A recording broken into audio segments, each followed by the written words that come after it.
क्या घड़ी थी, एक भी चिंता नहीं थी पास आई। कालीमा तो दूर, छाया भी पलक पर न थी छाई। आंख से मस्ती झपकती, बात से मस्ती टपकती, थी हंसी ऐसी जिसे सुन बादलों ने शर्म खाई। वो गई तो ले गई उल्लास का आधार माना, पर अधीरता पर समय की मुस्कुराना कब मना है अंधेरी रात पर दीपक जलाना कब मना है। हेलो फ्रेंड्स, कहाँ कहाँ से गुजर गए कि आज के एपिसोड में मैंने श्री हरिवंश राय बच्चन जी के कविता से मैंने शुरुआत किया।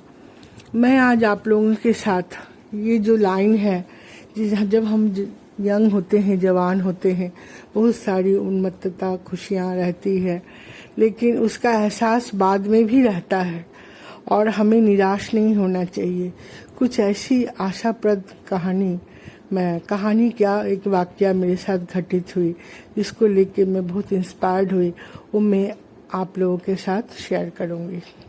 पिछले दिनों जैसा कि मैंने एक ब्लॉग में कहा था कि मैं शिरडी गई थी, तो हमारी शिरडी की flight Kolkata to Shirdi direct नहीं मिला था, तो भाया दिल्ली था। तो दिल्ली एयरपोर्ट पे मैं ऐसे, जैसा कि मेरे दोस्तों को पता है, मुझे ऑस्टियोआर्थराइटिस है और अभी उसकी मैंने थोड़ा ज़्यादा ही क्रिटिकल स्थिति है, तो मैं चल नहीं पाती हूँ।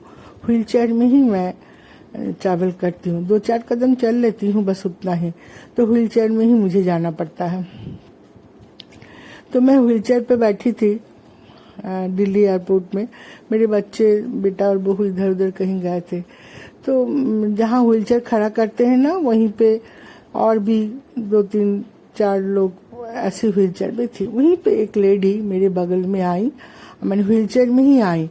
उम्र कुछ मेरे से 5-6 साल बड़ी ही होंगी, गोरा रंग। मैं उनकी, आप लोगों को ताकि कल्पना कर सके कैसी वो दिखती थी, और गोरा रंग और घुंघराले बाल, काला सफेद मिला हुआ, और मांग में सिंदूर, एक गोल सी बिंदी लगी हुई थी, और मुस्कुराती हुई, एकदम बहुत ही दमकता हुआ चेहरा उनका। वो भी व्हीलचेयर में मेरे बगल में। 2 मिनट बाद ही उन्होंने मुझसे बात करना शुरू किया। तो उन्होंने पूछा कि मुझे क्या तकलीफ है, मैं क्यों व्हीलचेयर में। तो मैंने बताया, उन्होंने बताया मुझे भी ये तकलीफ है। अच्छा, तो मैं जब भी मैं बताऊं दोस्तों, मैं जब भी कहीं जाती हूँ, सबको चलते हुए देखती हूँ, मुझे बड़ी निराशा होती है। मुझे लगता है मुझे घर से निकलने की क्या जरूरत है व्हीलचेयर में इधर उधर जाने की। लेकिन इसके बाद उस लेडी की जो मैं कहानी सुनी, उसी से मैं इंस्पायर्ड हुई, वही मैं आप लोग को बता रही हूँ। तो जब मैं उनको पूछी तो उन्होंने बताया वो बोकारो की, वो हमारे ही कास्ट की है, मैथिल है और बोकारो में रहती हैं। अभी वो यूएसए से आ रही थी, न्यू जर्सी से। 6 महीना अमेरिका में बिता के उन्होंने कहा बेटा उनकी न्यू जर्सी में और बेटी कैलिफोर्निया में है। तो बेटी के यहाँ 4 महीना और बेटी के यहाँ 2 महीना। तो मैं पूछी आपके साथ जो लोग हैं और कहाँ है? बोले कोई नहीं है मेरे साथ, मैं अकेली हूँ। मैं बोली आप अकेली हैं? तो बोली हाँ मैं बिल्कुल अकेली हूँ। मैंने देखा उनके बगल में 2 बैग था, उनके हाथ में एक थोड़ा हैंड बैग जो होता है ना, उससे थोड़ा बड़ा बैग था। मैंने तो साड़ी पहनी हुई थी, वो लेडी साड़ी में थी, और बोली कि मैं अकेली हूँ, मेरे पति हैं, मेरे पति अबाव 70 के हैं। तो ये यूएस की फ्लाइट में तो 12-16 घंटा लग जाते हैं, तो उनको तकलीफ होता है। तो उनके और भी बच्चे हैं जो कि बोकारो में है, तो उनके पास है। तो अकेली ही गई थी बेटा बहू के पास। मैं सुन के हैरान हो गई। सोचिए वहां से 16 घंटे की फ्लाइट, बीच में कहीं दुबई कहीं रुका ही होगा वो फ्लाइट। उसके बाद फिर ली हैं, फिर वहां से उतरी हैं, और अभी भी वो दिल्ली एयरपोर्ट में जो थी, वहां से बोकारो नहीं जा रही थी, वो दरभंगा उतरेंगी बोली। दरभंगा उतर के फिर वहां से कोई समस्तीपुर के पास कोई गांव है, जहां उनकी बेटे की, माने बहन के बेटे की बच्चों की, माने बहन का नाती का शादी या जनेऊ कुछ तो बताई, मैं अभी भूल रही हूँ।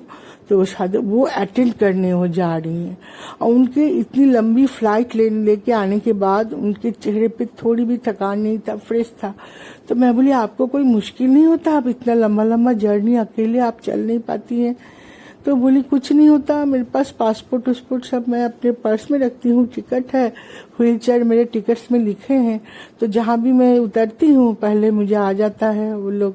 एयरलाइंस का तो क्या ये सुविधा बहुत अच्छा है, वो लोग आते हैं मुझे लेके, फिर नेक्स्ट फ्लाइट जहाँ मेरी कनेक्टिंग रहती है वहाँ हमको खड़े कर देते हैं, फिर हमको फिर फ्लाइट में बैठा देते हैं। मैं बोले आपको डर नहीं लगता, अकेले अभी कभी मुश्किल हुआ आप तो चल नहीं पाएंगे? बोले नहीं मुझे थोड़ा भी डर नहीं लगता।